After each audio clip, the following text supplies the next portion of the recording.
say 1980. So, flying gear back then. You're an officer, you have to buy it all yourself, I'm afraid. And so there is great variation in what you may or may not be wearing. So we're going to look at some typical flying gear of the time. Right. Now, it gets very cold in your aircraft. For every 1,000 feet you go up, you get 2 degrees colder. One of the biggest things that happened to Royal Flying Corps officers and the newly formed RAF, obviously, was frostbite. And it would get your extremities. So, to keep yourself as warm as possible, you need lots and lots of layers on. So he's going to maintain his uniform. This is also important in case he gets shot down. Okay, the Geneva Convention will hopefully protect him. He won't get shot as a spy or anything like that. So, we've got one of these. And then we have a lovely sheepskin fleece underneath as a body warmer. And then over the top of that, he will have a leather coat. Now, not only to keep warm, but also, as well, to protect him from fire. You're travelling in aircraft that are made predominantly of wood and stretched canvas over the top, and it's full of aviation fuel. You might be carrying, excuse me, by the end of the war, bombs and things on board as well that you'll be able to drop. And so, as such, if anything does hit you, you're going to go up like a Christmas tree. So this should hopefully give him a little bit of protection from the flames as well as the cold. There was one chap, by about 1916, a chap called Sidney Cotton. Sidney Cotton was scrambled one day. He didn't have time to get his flying gear on. He was wearing an overall. It was covered in lots of oil and grease and stuff like that. And when he was up in the air, he found that actually he stayed quite warm. So he invented a brand new flying suit called the Sidcot suit, Sidney Cotton. And these were issued to aircrew. These were fleece lined. They were very, very nice and warm. And again, covered in the grease on the top. And that's what he had when he was up in the air. By 1918, that was standard issue for all crews going overseas. We have a lovely scarf to keep the neck warm, but also not only that, as a fighter pilot like our Ball was, you are searching around for the enemy, and you need something nice and soft around your neck and made to stop it going all stiff. So that's why you see them wearing scarves, not just in the First World War, but in the Second World War as well.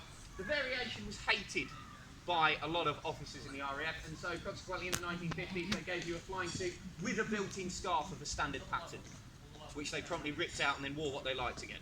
Okay. So there we go.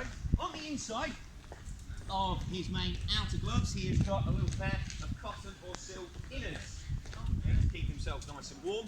And then over the top, in this case, his flying gauntlets are covered in fur with leather on the inside for grip. These aren't, but most of the fur that was used for gauntlets for flyers was of Siberian dog. Right. Ooh, yes, very nice. Some flying crews used Finnish skin, which is what the Antarctic explorers like Captain Scott and Ernest Shackleton used just before the outbreak of the First World War, which is reindeer skin, which is very, very nice and warm. So we've got lovely furry gloves. Now, our Ball, in this case, is very, very lucky because he's under 5'9", which means he gets a life vest in case he ends up somewhere in the sea. If you're over 5'9", you don't get a life preserver. In theory, if you're taller than 5'9", you can touch the bottom of the North Sea, so that's absolutely fine. One of the things is the problem with space on board an aircraft. Space and weight. The heavier it is, the heavier you are, you won't get up quite as high into the clouds. And so these were not given out to all aircrew. Although if you were in an airship by the end of the war, they were given life preservers and also a parachute. If you're a fighter pilot, you don't get a parachute. There is not enough space on board for you to be able to have one. The other thing, the theory at the time was, if you had a parachute, as soon as you saw the enemy coming, you would just jump out and abandon your post straight away. I am momentarily going to pause because if you turn around and have a look, they're about to give a parachute away.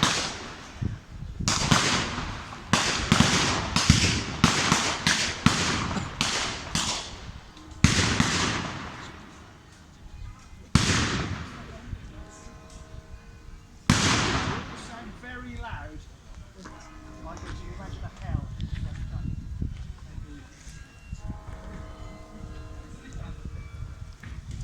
There we go, ladies and gentlemen. They've completed their round of fire. If you want to know more about those, do go and have a chat to them a bit later on. So, he's not wearing a parachute. those that had parachutes, as I say, were in airships, or if you were an artillery balloon observer, because obviously you can't get away, you're tethered to the spot, in which case you can then jump out and hopefully you'll be safe. So we've got that on. He also has, somewhere in here, there it is, that'll be the one. He has a pistol, not necessarily for the enemy, although the very first time an enemy aircraft was shot down by an ally, which was a Frenchman in 1915, he did it with a pistol, leaning out and shooting at his opponent. The British had a very, very difficult time trying to shoot back at the enemy, because obviously where you want to put the machine gun, the propeller's in the way. So you can't do that because you shoot it off. So they started to mount them above on the top wing of the biplane, but then of course you can't reach the trigger.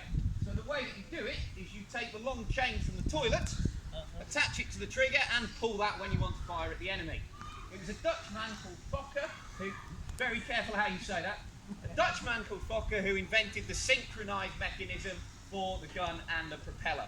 And eventually the British, the RFC managed to get that as well when they worked out how to do it. So, he's got a pistol, possibly for firing back at the enemy, but more likely, if he's on fire and he's going down in flames and he's heading towards the ground, it may be something that he uses on himself. He then also has a map. In this case, some of these would be attached to the aircraft. He's just got one in a map case, in this particular case, that he's got over there. And now it comes to a flying helmet of some description. Inside here, this is a lovely rabbit fur, which what will normally be. Okay, so if you put thumper on your head, there we go, fantastic stuff. And this again will be tucked in. There are many different styles and variations of headgear during the First World War, and indeed goggles as well. These particular ones are styled on those issued to the Royal Flying Corps in 1914. Okay. And he may have a chin guard as well, again made out of fur to keep himself nice and warm there. But now he is ready to go and meet the Hun in the sky. And that is how you would get dressed for battle during the First World War. Does anyone have any questions that I will attempt to answer you? If I don't know the answer, I'll make it up. Yes? How do they not get so hot? How do they not heat it or On the ground you will be quite warm, but when you get up, you're in an open cockpit, you're not sitting inside, and the higher up you go, the colder it gets. Oh, yeah. So you should, hopefully, be finding that as you go higher and higher. In theory. Any other questions? And I'll do my best to answer you. Tell me about Albert Ball. He's up there on his Albert plinth. Ball was a fighter pilot in the Royal Flying Corps during the First World War. He was actually born in Nottingham. He is one of your own, okay? And he had a very, very distinguished career. Shot down, I believe he achieved 44 kills altogether before tragically dying in May of 1917.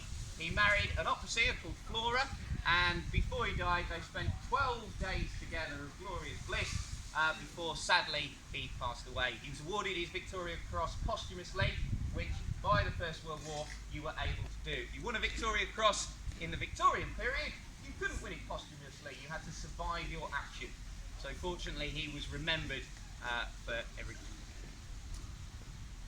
Anything else from anyone else? Lovely, stunned into boredom. Well, thank you very much for your time. Do go round and chat to us, we can bore you to death, all of us. Do have a good day. Thank you very much. Thank you.